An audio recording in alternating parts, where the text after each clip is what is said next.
अस्सलाम वालेकुम। सारी दुनिया के सारे मजहब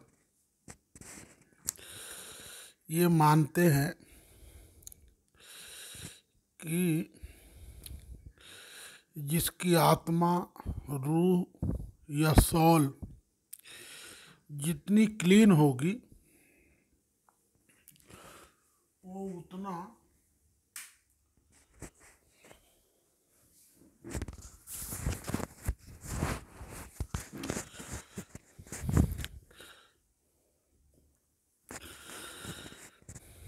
मैं आपको जो बता रहा हूँ ये आपका मन अगर शांत नहीं है तो आपको मरते दम तक पल्ले ही नहीं पड़ेगा, आपको समझ में ही नहीं आएगा। 1000 में 999 आदमी इस संसार से बगैर अपने जाने हुए जा रहे हैं, और जो अपने आप को नहीं जानता वो दुनिया में ऊपर वाले का हो ही नहीं सकता। अब मैं ऊपर वाला बोलूँगा तो लोग सवाल करेंगे ऊपर वाले का क्या मतलब है। तो सारी दुनिया का बनाने वाला ये कही है, जैसे जैसे परिवार बढ़ते गई वैसे वैसे घरों का बंटवारा होते गया, वैसे वैसे धर्म बनते गए, मजहब बनते गए, और सभी लोगों ने अपने आप को उचित ठहराने के लिए, विरोधाभास से बचने के लिए अपने आप को उसका उपदेशक बताते चले गए। पूरे संसार का कोई एक धर्म बता दो जो उपदेशक के अलावा कहीं ऊपर वाले का मौजूद नजर आया हो। अब वो ये बताएंगे तो कहेंगे फला आदमी ने एक बकरे को मारा था, फकीर की साईं के, उसका हाथ कट गया।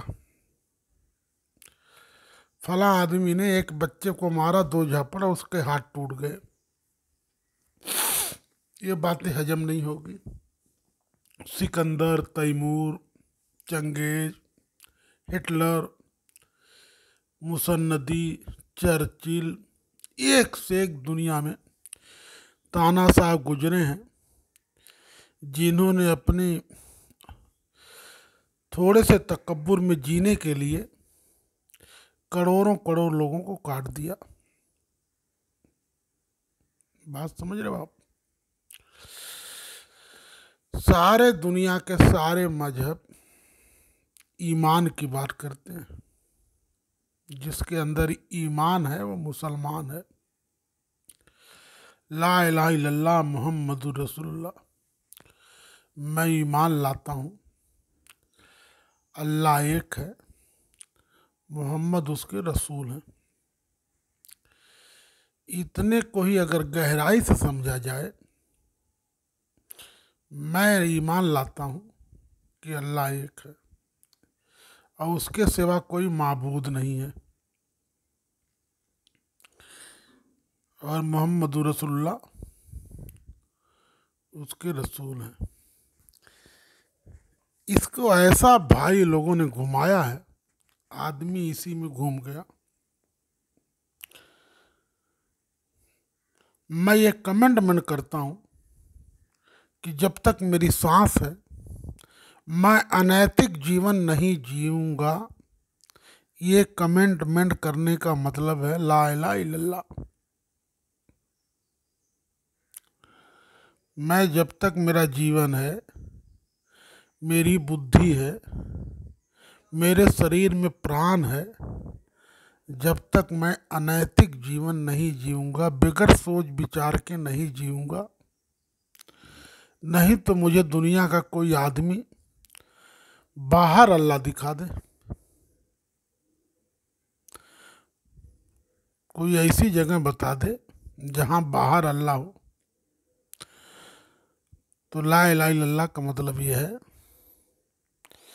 कि मैं ये संकल्प लेता हूँ कि मैं बगैर सोचे विचारे नहीं जीऊंगा, मैं ही मालिक रहूंगा, अपने आप का मालिक बनूंगा। समझ रहे हो? ये संसार के सारे धर्मों में यही है।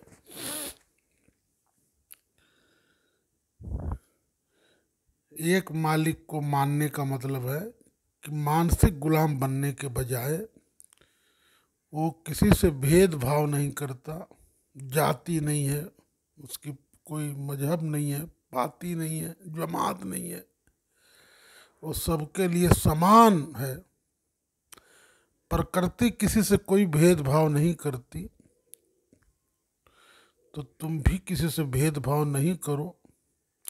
ये अपने आप में संकल्प लो, दृढ़ निश्चय कर लो कि जो गलती हो गई, आज के बाद मैं ये संकल्प लेता हूँ कि अनैतिक जीवन नहीं जीऊंगा। बात समझ रहे हो? किसी के साथ दुर्व्यवहार नहीं करूंगा। ईमान लाने का मतलब यही है कि मैं अपने आप पे ये यकीन कर रहा हूँ, मैं अपने आप से ये कमिटमेंट कर रहा हूँ कि मैं किसी का बुरा नहीं करूँगा, अनैतिक जीवन नहीं जीऊँगा। और मेरी आँखें जितनी चीज़ें जितनी महसूस करती हैं, देखती हैं, ये सारी चीज़ें फानी हैं, ख़त्म हो जाएगी। मेरे जीवन में जितने मेरे साथ में रहने वाली वस्तु है, नज़र में आने वाली वस्तु है, जिनको मैं बड़ा कीमती वैल्यू देता हूँ, ये सारी चीज़ें मेरी नहीं है। फिर मेरा क्या है? वो है मेरी आत्मा, मेरी सोल, मेरी रूह। अगर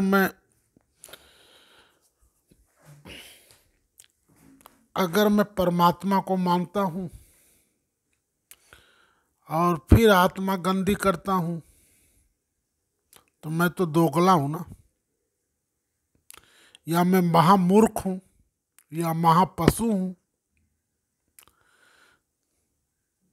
बात समझो? मृत्यु अटूट सत्य है। यह संसार से कोई आदमी ऐसा बचा नहीं जो मरा नहीं।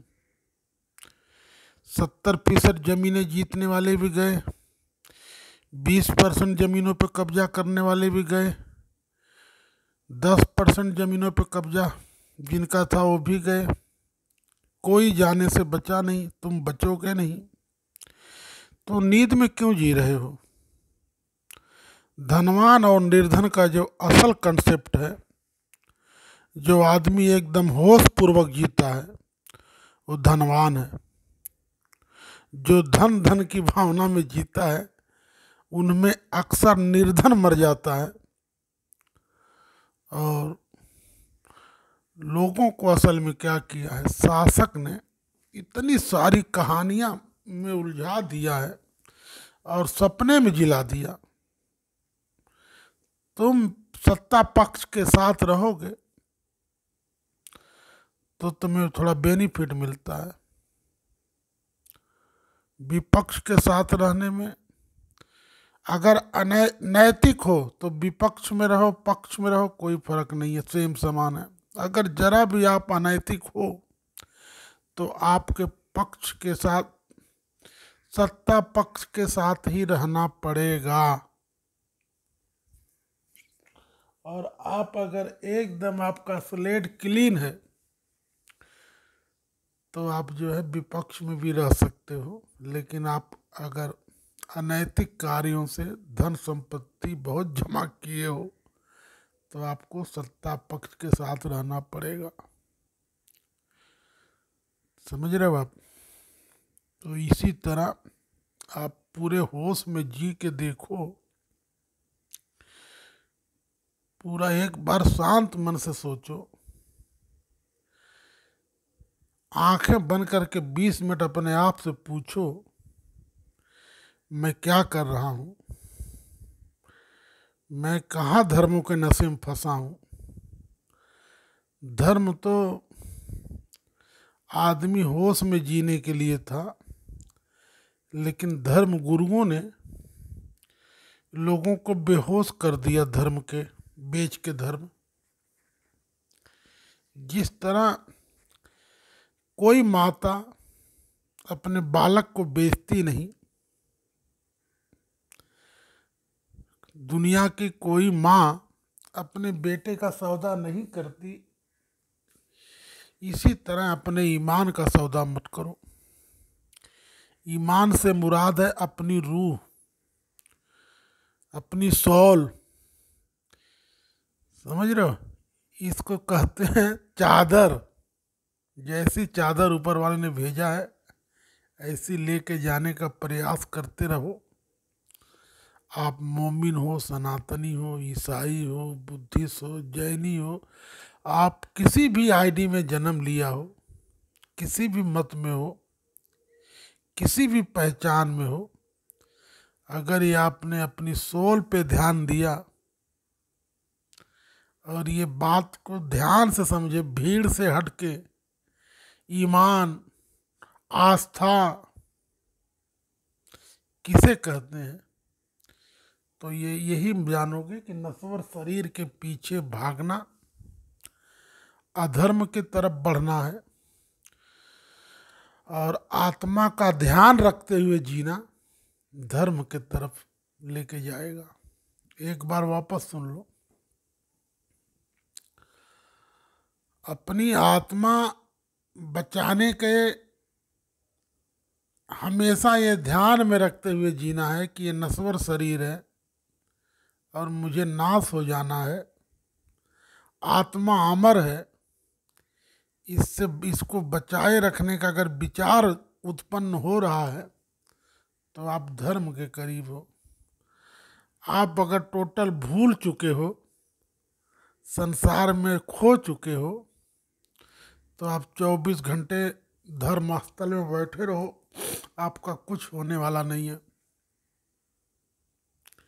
बहुत सारे लोग, धर्म के लोग, धर्म का ही सेवन में अधर्म बना दिए। जैसे खतरा देश को, दुनिया को, कौम को, इंसान को डाकू से कम है, ये जो शराफत के ड्रेस में डाकू छुपे हुए हैं ये असल खतरे में है।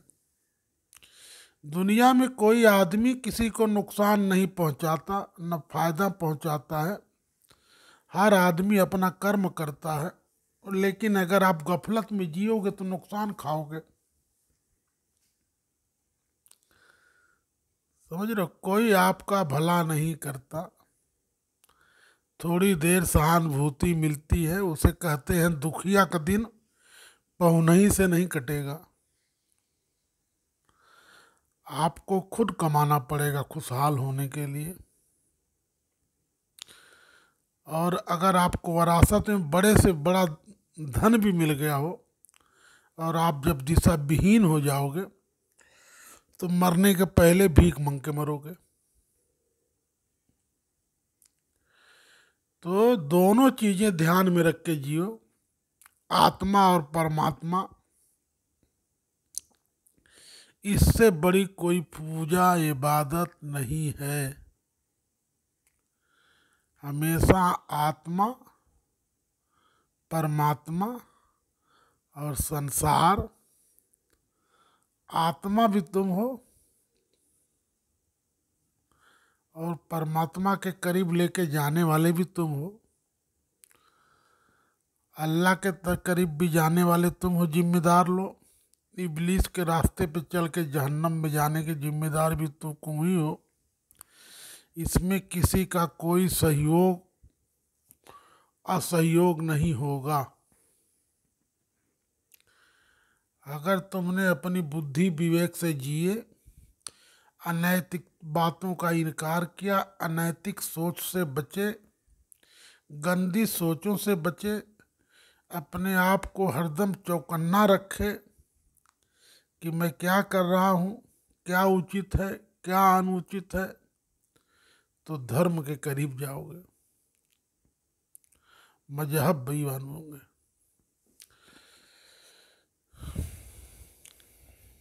ला इलाहा इल्लल्लाह मुहम्मदुर रसूलुल्लाह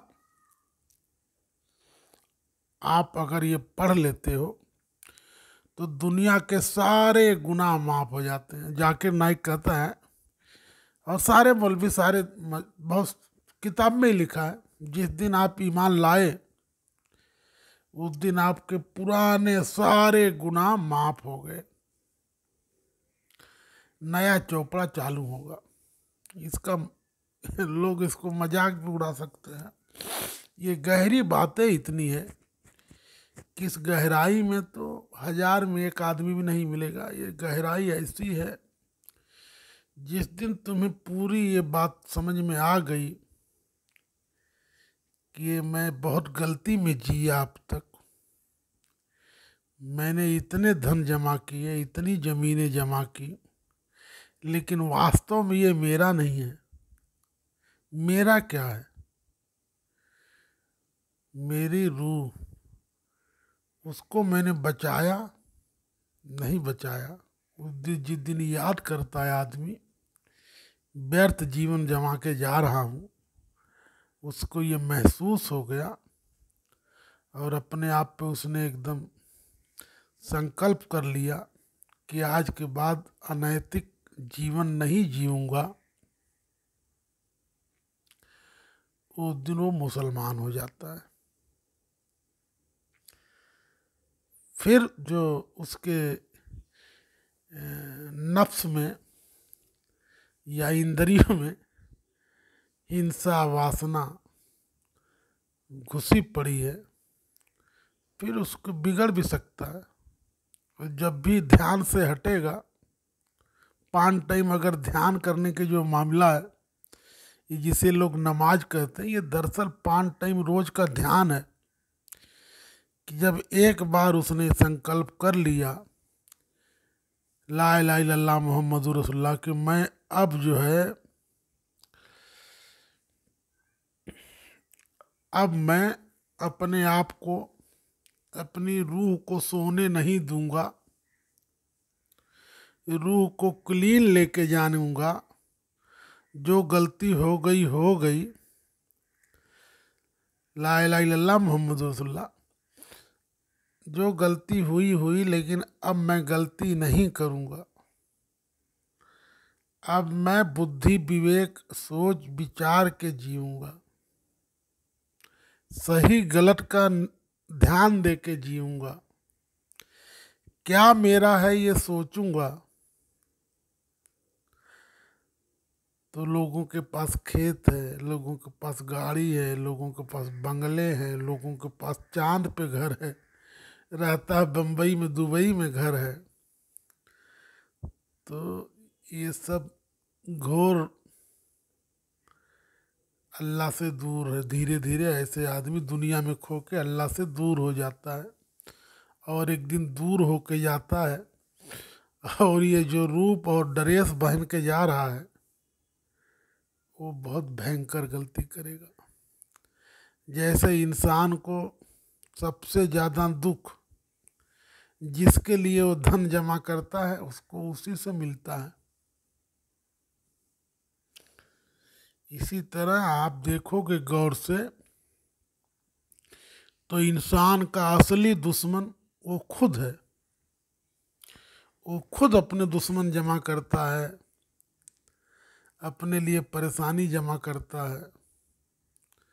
आप देखोगे जितना निर्धन है उतना उसके चेहरे पे वो खुशहाल है, और जितना धनवान है उतना परेशान है। इसका कारण ये है कि जित तक आपकी भूख जब बढ़ने लगती है तो उसको आप रोक नहीं पाते, और निर्धन के पास बस भूख मुक्तसर है। तो ज़्यादा बोलना, कुछ भी बोलना, एक बात मान के चलो, जो आदमी ये ध्यान दे के जी रहा हो कि मुझे मरना ही है, मुझे संसार से जाना ही है, तो मैं यहाँ से क्या लेके जा रहा हूँ, इस बात को अगर गहराई से आंख बंद करके ईमानदारी से इंसान बन के अगर सोचे तो उसे बहुत कुछ समझ में आएगा और उसके अंदर सुधार आएगा, उसकी वाणी में बदलाव आएगा, उसके रहन सहन में बदलाव आएगा, उसके व्यवहार में बदलाव आएगा। बस आदमी अपने आप से ये पूछे, मैं कौन हूँ, मैं कौन हूँ, मैं कौन हूँ, मैं यहाँ किस लिए आया हूँ, मेरा असली कर्म क्या है। तो उसका कर्म है दया धर्म का मूल है, पाप मूल अभिमान, तुलसी दया न छोड़िए जब तक घट में प्राण। समझ रहे हो, अल्लाह 70 माओ से ज़्यादा प्यार करता है। जो उसके बंदों से प्रेम और मोहब्बत करेगा वो उसके करीब जाएगा। बाकी उसको रिश्वत देना बंद कर दो। जिसके दिल में ईमान न हो, जिसके दिल में ये, जब तक ये मुसलमान पे नमाज फर्ज है, मुसलमान पे हज फर्ज है, मुसलमान पे जगात फर्ज है, मुसलमान पे 5 अरकान फर्ज होते हैं, तो मुसलमान कौन है?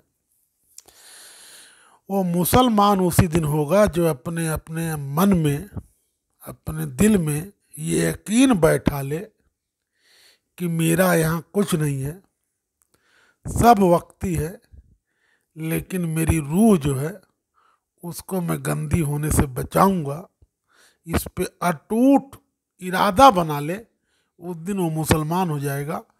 उस दिन से ये 5 फराइज की उसके लिए वैल्यू है, तो उसके अंदर बदलाहट दिखेगी।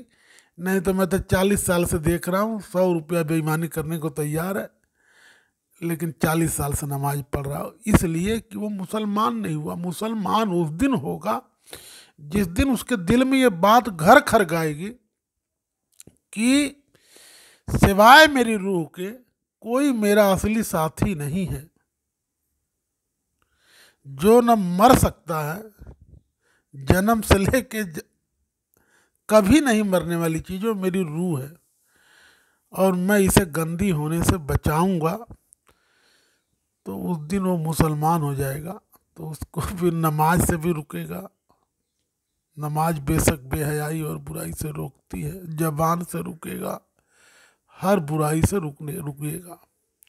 लेकिन यहाँ हो क्या रहा है, यहाँ तो पार्टी है, मुसलमान पार्टी, हिंदू पार्टी, फलाना पार्टी, इंसानों की 4000 पार्टी है, और एक मुसलमान पार्टी में सारे मत वाले एक दूसरे को काफिर बोलते हैं। बस इससे मेरी नहीं जमती तो ये बुरा है। बात समझ रहे, पक्ष विपक्ष है ना, मतलब इंसान ने एकदम अपनी अकल ही गिरवी रखा है और कभी सोचना ही नहीं चाहता कि मैं क्यों जी रहा हूँ, क्या उचित है, क्या अनुचित है, कभी सोच विचार करता ही नहीं।